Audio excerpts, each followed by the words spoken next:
అందరికీ స్వాగతం. ఈరోజు మన టాపిక్ వచ్చేసి లోకేష్ గారు ఉప ముఖ్యమంత్రిగా అవ్వాలని వాళ్ళ కార్యకర్త కోరిక గురించి మనం మాట్లాడుకుందాం.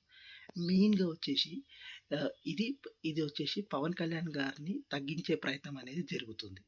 ఎందుకంటే పవన్ కళ్యాణ్ గారు చాలా నిజాయితీగా తన పని తాను చేసుకుంటున్నప్పుడు ఇది ఏందంటే బూస్టేజ్ అనేది ఇవ్వకూడదు అనే ఉద్దేశ్యంతో జరుగుతున్న ఒక కుట్ర అనేది మీ అందరికీ చెప్తున్నాను.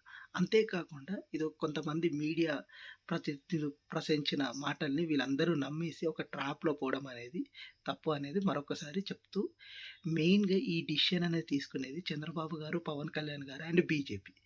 వ వాళ్ళు ఇది ఎన్నికల ముందు జరిగిన అగ్రీమెంట్ ద్వారానే వెళ్తున్నారు.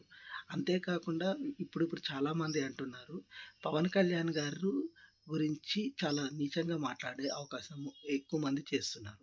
ఎందుకంటే ఎన్నికల ముందు చాలా వరకు 50-60 నియోజకవర్గాల్లో తీసుకోవాల్సిన పవన్ కళ్యాణ్ గారు తానను తాను తగ్గించుకొని ఎంతో త్యాగం చేసి కూటమిని కాపాడారు.